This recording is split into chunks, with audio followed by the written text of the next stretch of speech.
Hello and welcome to Devlin's Pirate Radio Show. I am here. It's another week. I hope your summer is going great. If you are listening to me right now, I want to take this time and thank you for making me a part of your summer. Thank you for letting me into your home, letting me into your car, letting me into wherever you are listening to me right now, in your cottage. Letting me into your ears. Just thank you. Because I know time is very precious, and the fact that you are using some of it to listen to me makes me very, very happy. Anyhow, I hope your summer is going well. My summer is, but I have picked up a cold today, so if I have a huskier voice today, or you may hear sniffling or some coughing, I picked up a really nasty head cold. It came on quick, and I'm hoping it's going to leave just the same. But I couldn't postpone to record this anymore, so hopefully you can deal with my sexy husky voice. Actually, my husky voice should work for the first segment really well because of the fact I'm talking about a subject that just makes people squirm in their seats. It makes them just kind of like, oh, very uncomfortable, and I thought I'd jump right into it on today's show. I am talking about fetishes. Yeah, I think my voice sounds good doing that. Let's try it again. Fetishes. Now, before you touch that dial and head to the next segment or fast forward or turn it off altogether, I am not going to be revealing my personal fetishes. Okay? This isn't a list of things that turn me on. No, in fact, it would take more than one segment to fill that, and second of all, I don't roll like that. If we're talking and it personally comes out, that's one thing, but I'm not here just to, yeah, this is what I like, this is what gets me hard, because that's just not me.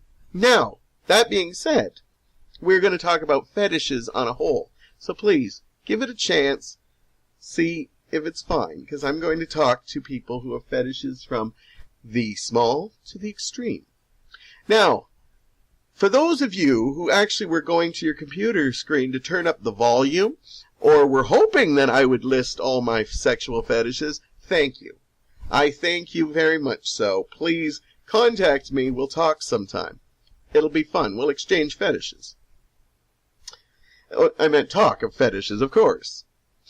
Anyhow, but, you know, this segment came about because I got talking to some friends, and we started talking about fetishes, and I had such a good time talking about it because, you know, just the thought of talking about fetish in everyday life just gets people really crazy, and I like topics like that. And so that's why I decided it might make for a fun segment, because I enjoyed talking about it with some people. First of all, let's get the official definition of fetish. Well, official as in the site that I found that said it. They have three definitions of fetish. There's an inanimate object worshipped for its supposed magical powers or because it is considered to be inhabited by a spirit. Or a course of action to which one has an excessive and irrational commitment. And thirdly, a form of sexual desire in which gratification is linked to an abnormal degree to a particular object, item of clothing, or part of the body, etc. They put etc. because they don't want to put any of those real weird kinky shit ones up there. But anyhow, that is exactly what we are going to be talking about today. And people just don't like talking about it because fetishes can range from simple ones, like I would think a really common one would be a foot fetish. You know, you just enjoy feet. You know, you might want to play with feet a little bit more when you're in the bedroom. You know, I think if you like giving foot massages, I think that's a minimal version of a foot fetish, because that's not necessarily has to be a sexual thing. It can be just, you know, you like doing it for people, make them happy. But there are some people that don't like to touch feet, think about feet, anything. I think a little higher would be if you want to put that foot in your mouth or add it, you know, to rub against stuff while you're doing sex, yeah. And then, of course, higher up ones would include anything from bondage, you know, tying people up, getting into your feces, as in piss, shit. You know, I don't want to be really crude, but, you know, it's, that's what I'm talking about. And again, I'm not judging people here. In fact, I can talk about fetishes a little bit too casually. I think it makes people uncomfortable a bit. But again, I'm not judging people. If you like doing bondage or into all that stuff, that's fine. As long as we're talking about consenting adults and you're not forcing anybody out of their comfort zone or forcing them to do stuff, then by all means, have fun. Might not be my thing, might not be the neighbors next door thing, but if it's your thing, have fun. Now, this conversation came about because we got talking about, one of the people in the conversation said, I never want to use an outhouse. I'm creeped out by outhouses. And they, of course, were talking about their uncleansiness. You know, the fact they're dirty, sometimes flies, they smell. You're always worried there's no toilet paper. You know, some of the old-fashioned wood ones, good Lord, you can get splinters anywhere. But I just happen to say, oh, and there's always those people you hear about that climb into the toilet and sit in the well and take pictures of your butt or your privates. And all at once, everybody in the room just gave me this look. And I realized that I did one of those moments where I talked before I thought. And everybody looked at me like, oh my God, what the hell are you talking about? And I go, well, you hear those stories about people that climb down and they take pictures, you know, which you'd really need a good flash or a great camera. And you're dodging stuff too while it's happening. And we had a good laugh talking about it, but it also freaked them out. To the point where one of the people actually went home and they Googled it and found out this urban legend does exist and people have been charged for it. Mostly it's an urban legend, but it has happened.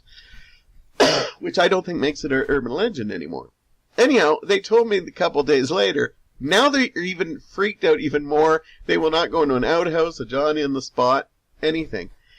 And automatically they condemned, you know. And first of all, I am not supporting this in any way, because once again, that's not consenting adults.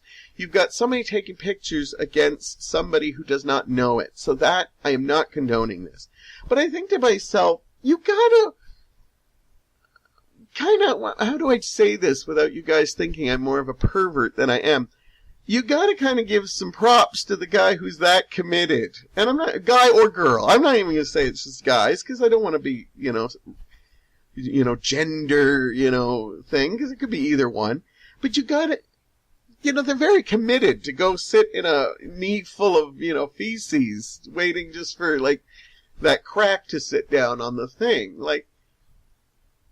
I'm not trying to, again, I'm not condoning this. I'm just saying, if there's people who have fetishes that, probably can't talk about it every day. Sure, we all have small fetishes. As I said, I've got a long list. Innocent fetishes for me are, and I think the majority of mine are fairly innocent. I probably have a couple of dark ones that I won't talk about to anyone, but innocent ones for me, I love men's legs. I've always liked something about certain ankles. I love hair on men's legs. I love hairy chests. There's a couple for me. A couple of a million for me. But if you think about it right now, you can probably think of something that you're attracted to, whether it's, I love a man when he looks at me when we make love, or, I like a woman's breasts. I like a woman's ass. Those are fetishes. And then they go deeper. And I know a lot of people look at them as, they must be psychiatrically screwed up if they're thinking about doing that. He always wants anal. What does that mean, First of all, I'm not judging. I'm not going to sit here and say if you like it vanilla, missionary position all the time, maybe a couple of position changes, that is good. And if you do anything like anal or kinky or 69, that's bad. I am not saying that in any way. I'm not going to be the judge of that. That is the judge of you and your partner. Do what you want. But you do get into the fetishes where you, bondage, You get into fetishes of, the pee and the poo, is a nice way to do it. Say it. And, like a good old Shiza film, Now, in no way am I saying these are my fetishes. I'm just talking about people in general. I sometimes think about, some people just say, oh, that's horrible. See, but me, I've had the honor of talking to people with some fetishes and some that, kind of maybe even freak me out a little. And I like to talk to them about, what got them there. I like to ask questions.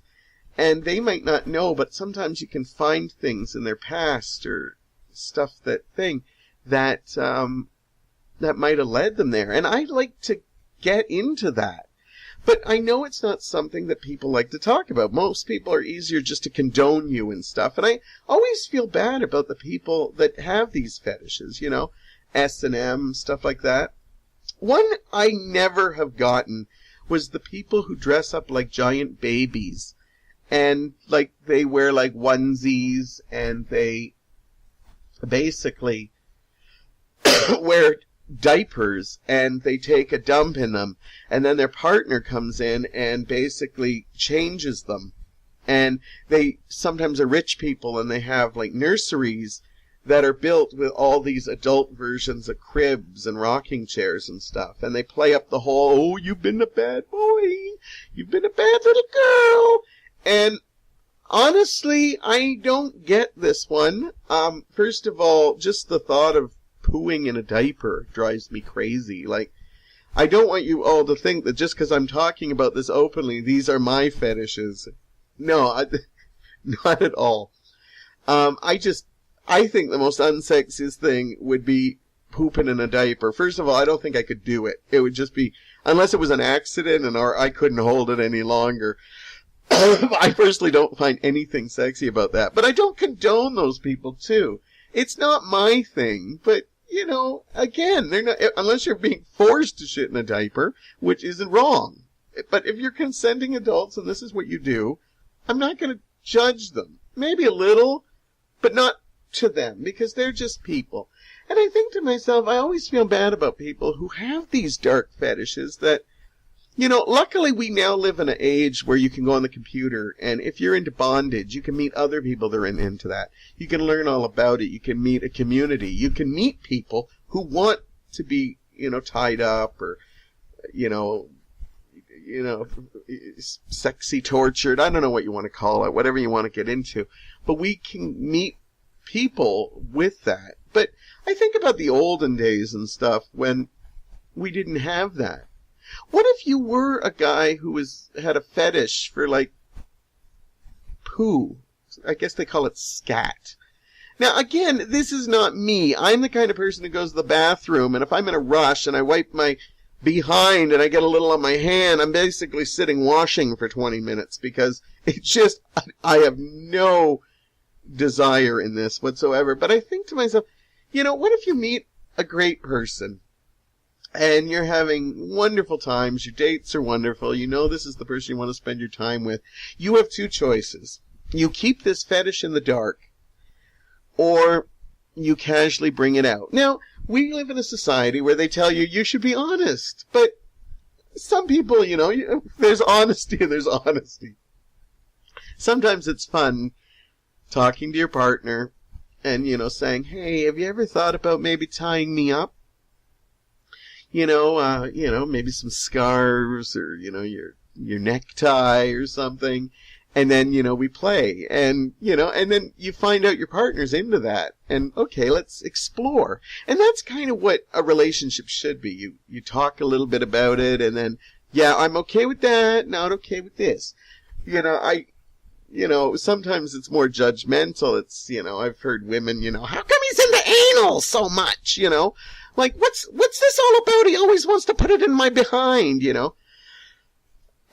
And again, we shouldn't judge people. We shouldn't emasculate them. We shouldn't just, unless they're forcing you to do it, then you definitely have every right to make your own decisions and stuff. But it should be okay to talk about that. But of course, the really big ones, when we're, like, I'm even talking past bondage, you know, like the, I would like a threesome, you know. Honey, because if you know your partner, it's best you know how to read them. So, you know, if you could playfully say, you know, have you ever thought about adding a third person? And you never know. Some people would say, you know, yeah, that might be kind of fun. And even just talking about it might be enough just to spice things up. You don't even have to go to that physical level.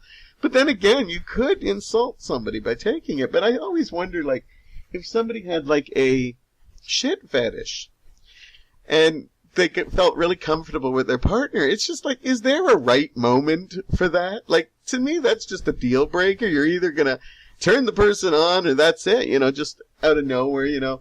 Honey, have you ever thought about what it would be like to take a dump on me?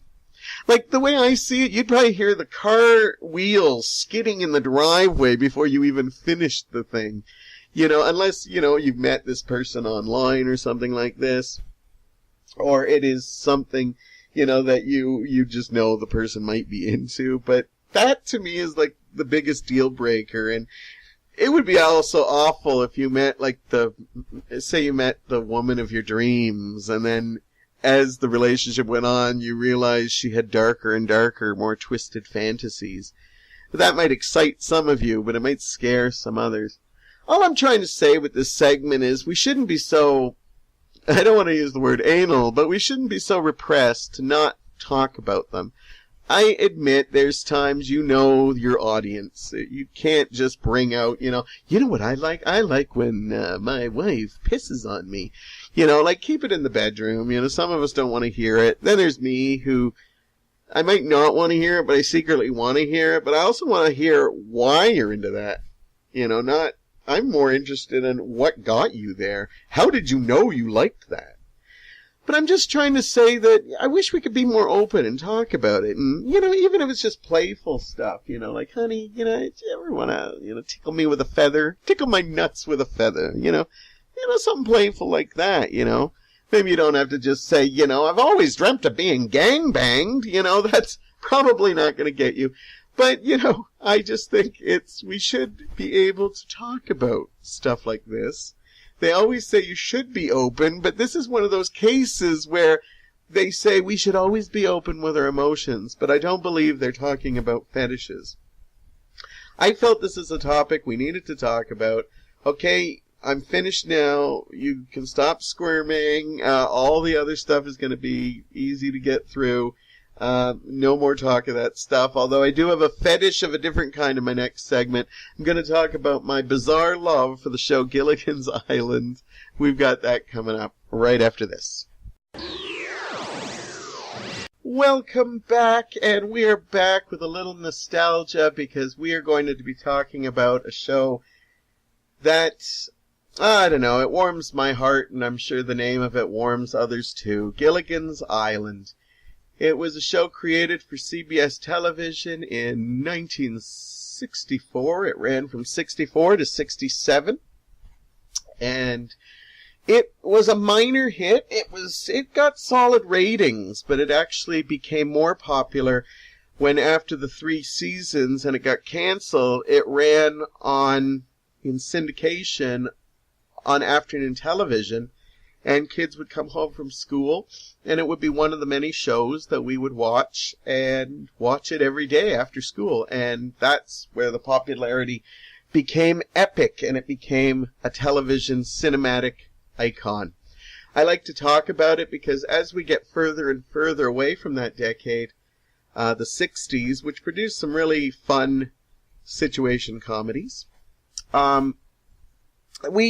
I don't know, it's slowly fading from culture, and as long as I have a breath in my voice, I refuse to let old things die gradually. They will die with me, or hopefully the fans it's picked up. It doesn't get shown on TV quite as much nowadays, but it does all around the world. All around the world, it's still, right now, Gilligan's Island, guaranteed, is playing somewhere.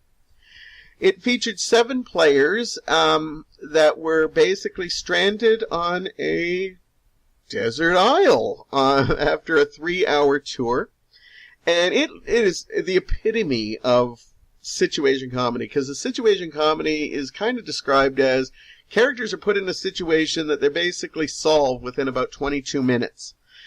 But with Gilligan's Island, most of the time it was the same situation over and over again. Which basically means that it was, they try to get off the island, they come up with a unique way, and Gilligan usually screws it up by the end.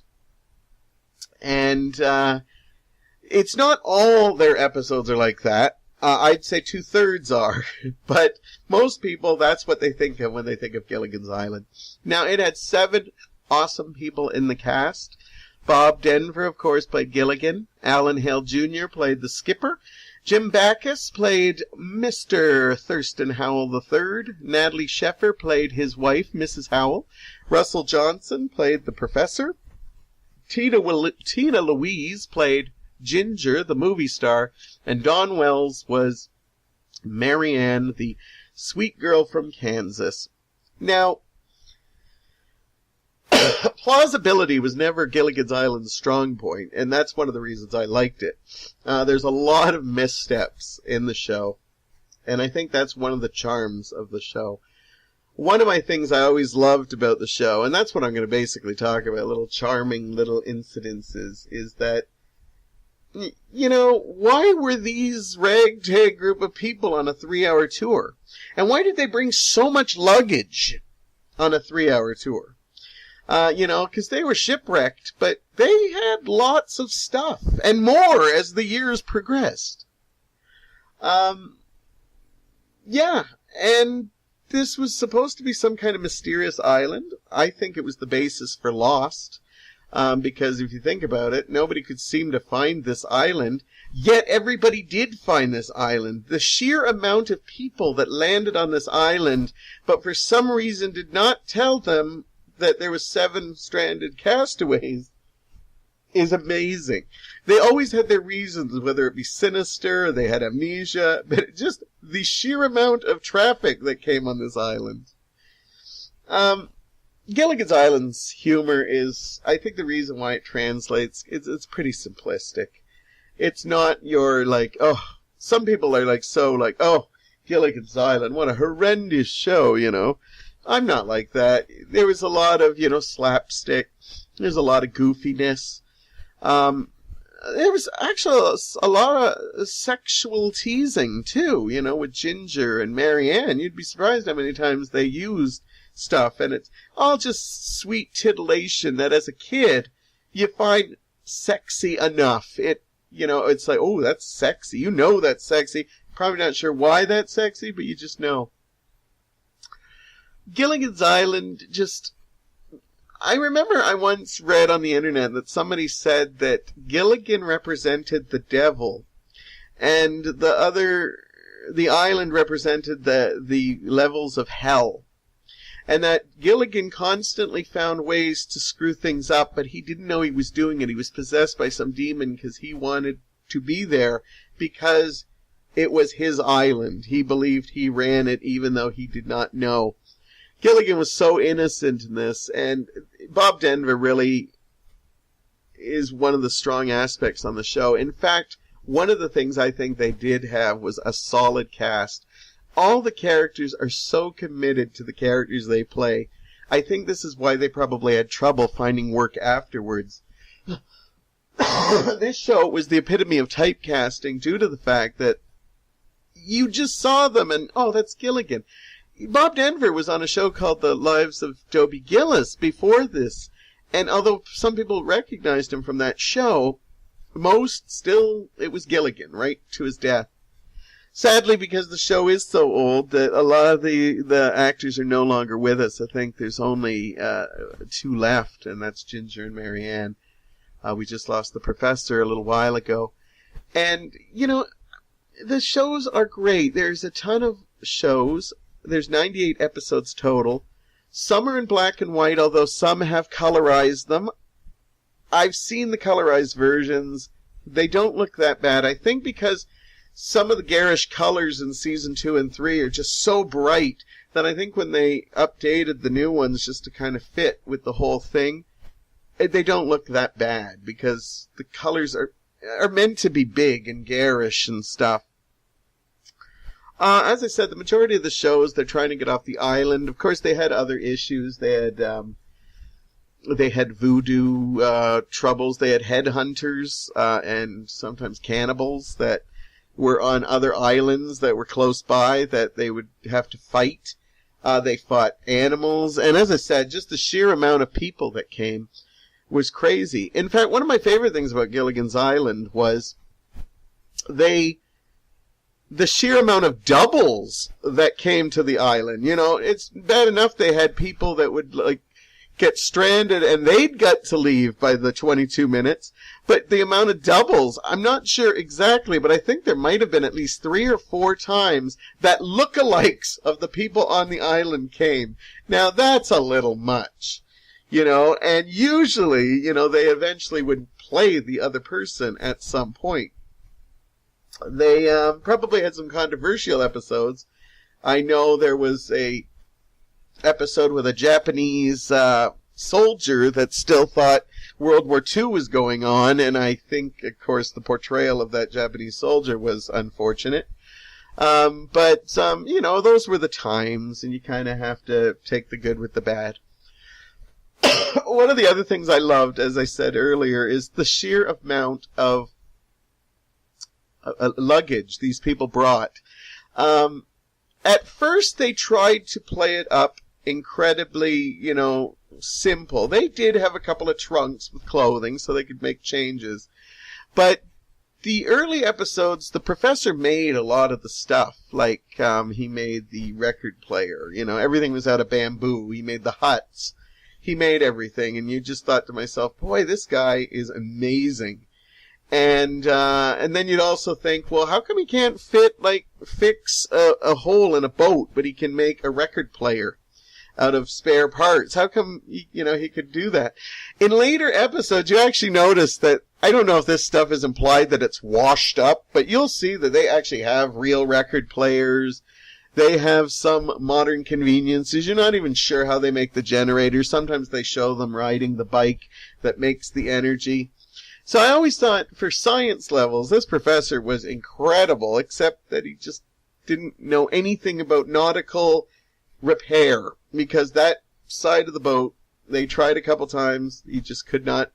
You'd think you'd concentrate that more, but no, they'd come up with all these goofy things. Another thing I liked is that he always fixed the radio, that they could always pick up transmissions. They were far away, but they always seemed to get the local news. Now, a lot of the people were kind of famous on there, and what I always liked is they always could pick up news broadcasts about them.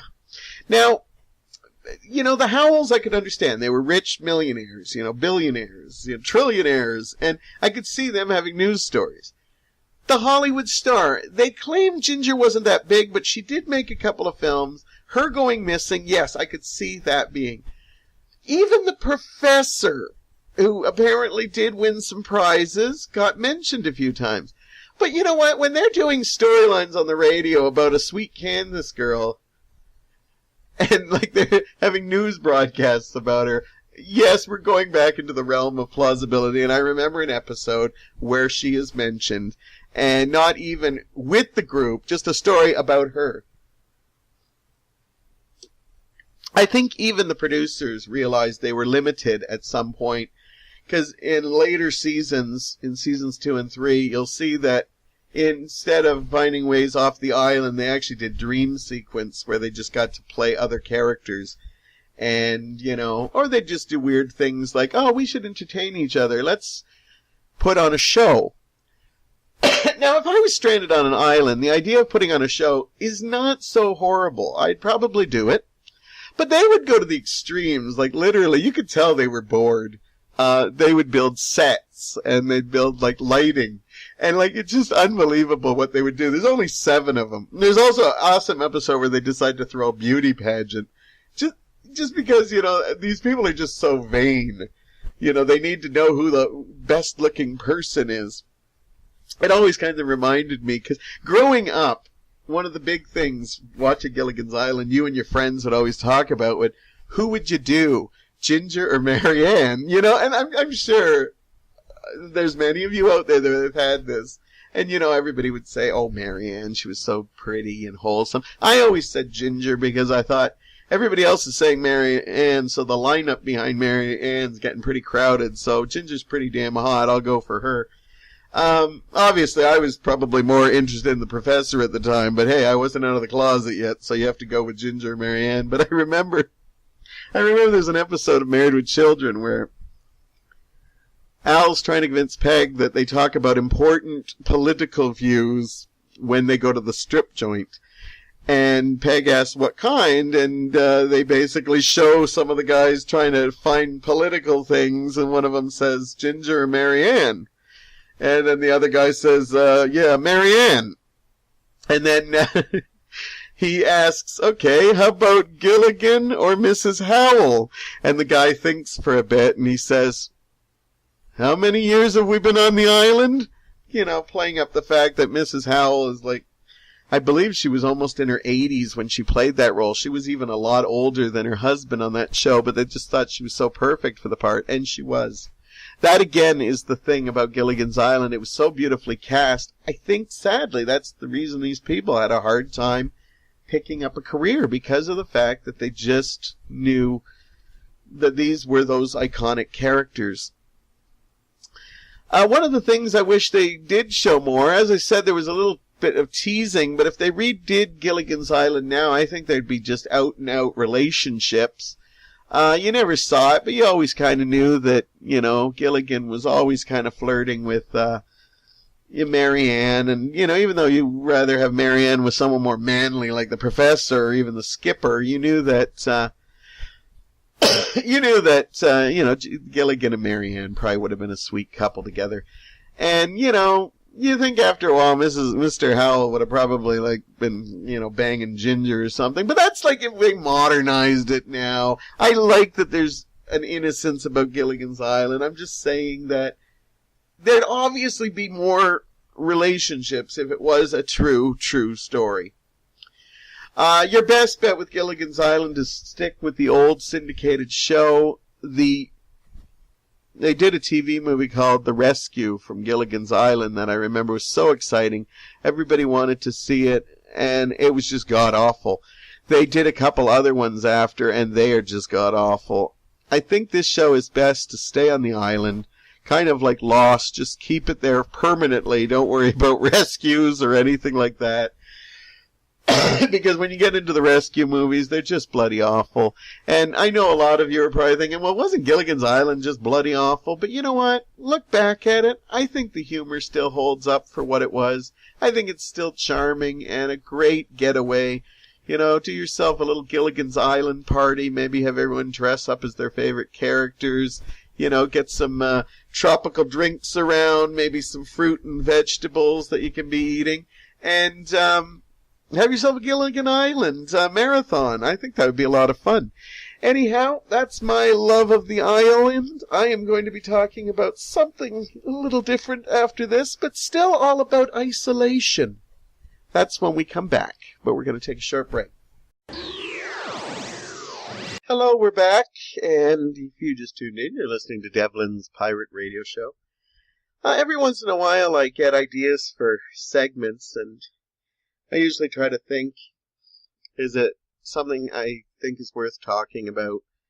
And, sometimes the ideas just come from nowhere. And I kind of like those sometimes when I think, yeah, that would be really interesting to talk about. And, it can be as diverse as fetishes to Gilligan's Island. And this topic, I don't know even, I watched a show about it. And basically they just hinted on the fact of this, and I felt this was a topic I really wanted to deal with. It's I'll call it the art of being alone. And I don't want that to sound horrible in any way. It's not meant to, by any means. What it is supposed to be is that there are many people that can enjoy their own time being alone. And then there's a whole bunch of people who cannot. And I have always been a person who have had no problems being on my own. I think even when I was a kid, I could be easily just go to my room or play by myself, whether I was drawing or writing stories or whether I was playing with my little Star Wars action figures. I could always play on my own, write my own stories, and have a heck of a time. Now, don't get me wrong. Sure, I was a kid. I loved playing with other kids as well, but it wasn't a punishment to me to play by myself. And, I am a very social person, and yet I can cherish those moments when I'm not, and I can be on my own. Now, there's some people that actually think, oh, doesn't that look so lonely? Like there's a person over there having dinner all by themselves. Or they're walking in the park and just sitting on a park bench all by themselves. Or they're going to the movie all by themselves. I think that too sometimes. I think, oh, that's sad. But then I remember that I actually cherish the times where I am by myself. And even though, as I said, I'm a social person, I like when I'm out with people too. I like all of that. But there is an art to being alone, and it's funny how some people are okay with it. You can see them spend hours on their own, and then other people just get so bored and frustrated and are constantly phoning people or trying to get in touch with someone so they don't have to be by themselves. And I'll tell you, it's a gift we don't cherish enough. If you have the power to just be on your own, I hope you embrace that. Because there are people out there who just can't do it and don't want to do it. And that doesn't say a bad thing. That's just the way you are. Now, I personally don't know how it was. When I was a kid, I had a lot of friends. But I did have a lot of times where I was put where I had to be by myself. And as much as my parents loved using the television as a babysitter, I also come from a generation that I didn't have 4,000 channels to check out. I didn't have the internet to run to. Sometimes there just wasn't anything on TV, so I would turn it off, or sometimes just leave it on in the background, but then I'd just do my own thing. And I'm kind of glad I was blessed with that. Because I always when I was growing up, I used to look at people and think, oh, who likes doing things by themselves? But as I get more mature, I realize that these people don't look sad. Yes, you do see people by themselves that look sad. But if you look, there are other people that you see maybe in a lawn chair just reading. And they look very content, very happy exactly where they are. Sometimes you see a person, like a neighbor or something, in their garden, and they can just be out there for hours. And, you can tell they're not, oh, I wish there was somebody else here. You can tell they're just right into it, their thing. For me, it's going to the movies. I love going to the movies with a group. I love going to the movies with one other person. It's fun. But I am a movie fan. I'm not just a casual moviegoer. I am a movie lover, which means that I can go to the movies by myself. And some people are like, oh, isn't that awful, though? And I go, no, it's not. Because to me, once the movie starts, the relationship is with the movie. As I said, I'm a movie lover. I like to get lost in the movie. Yes, it's always nice if something funny happens. You can look over and see if your friend's laughing or, just give a poke. I'm not the kind that talks all the way through a movie because I really want to grasp what's going on. Unless it's one of those really, really bad movies and you just gotta, can you believe that? Or something like that. But even at the theater, to me, the relationship is with me in the movie. It's not with me and who I brought. Yes, that person I brought is fun to talk to and stuff, but once that movie's starting, that's where the relationship is for me. And to me, it's a beautiful thing. As I said, there are moments I love going out with people and, going out to places, going for a little lunch, looking around. But there are also days that I just like to put my Walkman on and just go and explore for myself. Sometimes I go into places that I don't normally go into, or I get out of my comfort zone. Like, oh, I've always wanted to go in this store, but I don't know if it's any good. And then I can share it with people if it's something I really like, and then I found something new, but maybe something that we wouldn't have tried if I wasn't. For me, it's a way of clearing my mind, but half the time I'm not even thinking about it. It's just, I like being with myself. And, you know, as much as I do have, like, worries and I have thoughts like everybody else, I don't consume myself all the time. Yes, there are moments where I have stress and I have things to think about. But most of the time, I'm just content. And those things might pass my head, but they don't all consume me. It's only certain times in my life when that kind of happens. And I love the mellow aspect, and I wish everybody had this, because it bothers me when I see that I have friends that, and it shouldn't, because that's their life and they do what they want, but they always need someone there with them. They can't go out and do stuff or try new things, you know. The way I see it is if I never took chances on things, on being alone, you know, if I was like, oh, I'm not going to improv unless I find a friend to go with me, that's fine if that's you. But if I didn't do that, I totally went on my own, and I discovered it by myself. And in reality, I wound up making even more friends. So it's kind of a weird thing, because those moments that we do try things on our own kind of lead us to other things sometimes. Sometimes they don't lead us anywhere, and I don't think they have to. It's just that feeling of being by ourselves. Yes, it can get lonely at times, you know, sometimes you want to be with someone else, but there are times that I just enjoy my own company, and I wish that was something that everybody felt, because it does sadden me when I see people that, you know, are always looking for something. And now some of you probably say, well, I play video games by myself, but you know, if you're online and you're still chatting with people and texting with people and doing this and you're not shutting off that world, you're still really not alone. You're talking with people you're gaming with. You're texting with people you're gaming with. And I think that there is a beauty to being by yourself and an art to being alone. And when I say alone, again, I don't say the loneliness kind. I'm probably rambling about this. You're probably wishing you were alone right now. Just kidding. But I do think it is something we need to learn to do. I think it's important for us to have that time. I think it's important for us to have time with friends, time with, you know, one friend or, you know, significant other, whatever, and then times that we are on our own. I just think it's healthy. Because honestly, if you can't be with yourself, it says a lot about you. And again, I'm not trying to, if you are a person who you don't like being by yourself, I'm certainly not trying to put you down.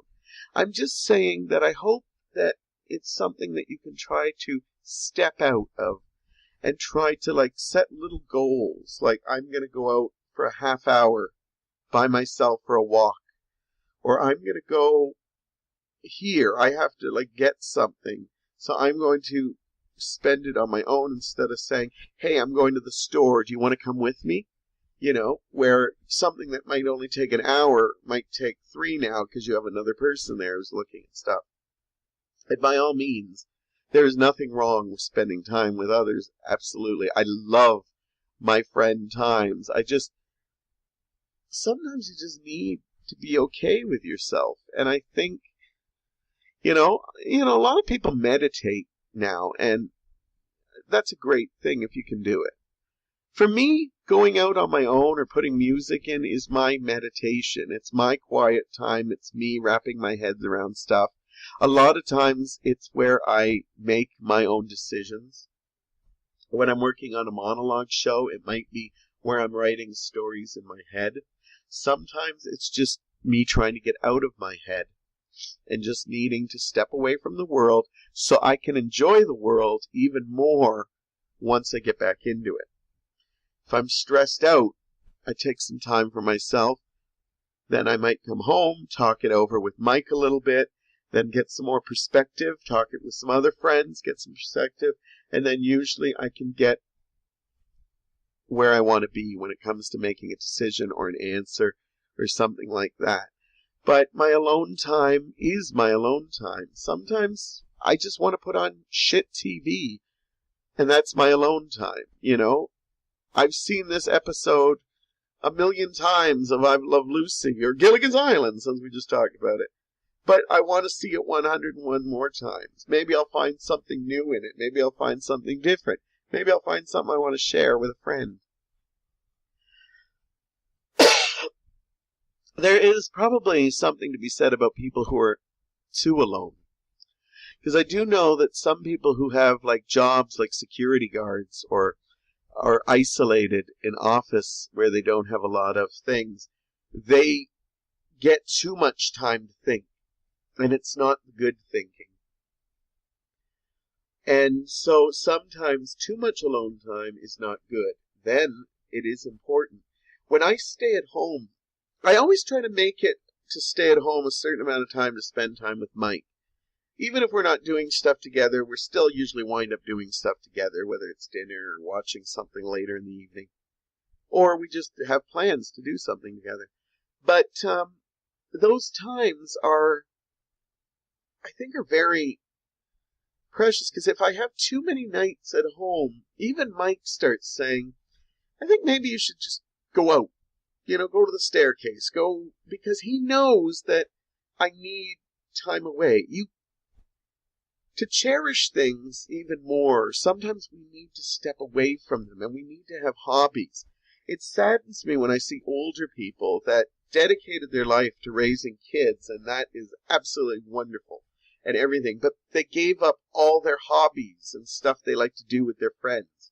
Then the kids get their own lives, the kids move out, they have nothing. Then when these people are old, they have nothing, and they just go home and watch TV and do the same routine every day. They don't think about, hey, honey, you want to go out to a movie, or let's go out to dinner, let's call up some old friends we don't see. And they've lost that compassion for life. And that is a part of it, because sometimes couples isolate themselves from the world and then wait until the world comes to see them. And you know what? There's a point that the world won't come after a while. Then if you keep saying no, no, no, they're not going to come anymore, because they're just going to assume, okay, you just don't want to spend time with us. And so the art of being alone is also, like, could be a couple thing, you know. Couples get so comfortable being themselves that they keep the world out. And if you do that too much, that's also bad. So you got to find the right mix between spending alone time and spending time with friends, spending time with loved ones. But I can't stress enough the importance of that alone time. And it doesn't even have to be you not doing stuff. You could be doing something creative, whether you're knitting or if you're writing, or you're, doing, research, looking around the internet, whatever, but you're still doing it kind of on your own. You're just doing your own thing. That is all part of being alone and enjoying that time. I recommend that if you don't have enough of that, try to find ways to do it. I really do stress that. And if you feel that you are in your head too much, and because of that is because you are alone too much, find ways to get out there. Because you need that stimulation with other people. Call up an old friend. Call up a family member. Call up someone. It is a tricky balance to get it all together, but I think you need all of it.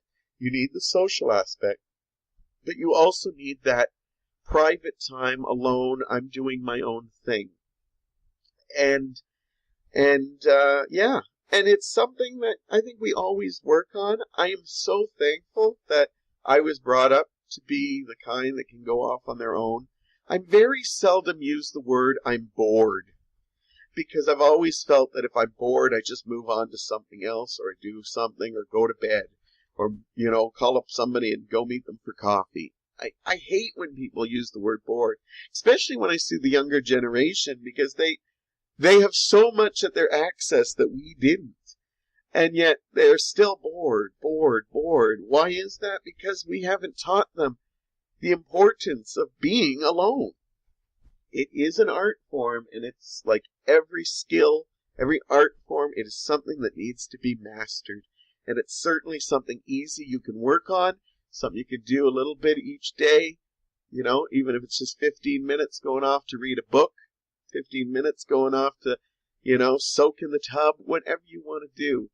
Find a way to be alone. And watch if you are being alone too often.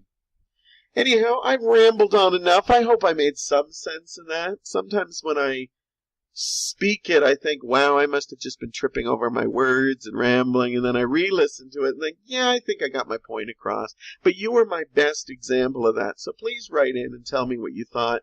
Do you like being alone? Do you like maybe listening to me when you're alone, or do you, get together with a group? I think that would be amazing if a group of people just sat around and listened to me and said, that guy's so full of shit, but we still like listening to him. What can you say? Anyhow, let me know what you think. I always like it. If you got segment ideas you want to hear me talk about, I'll do my best. Anyhow, let me know what's going on, because as much as I love this alone time where I podcast and record for you, I always love your feedback too. We've come to the end of a very weird show for me, just the behind-the-scenes stuff. I won't get into it, but it's just been one of those shows. I am glad it's done, and I enjoyed bringing it to you. And we will talk very, very soon.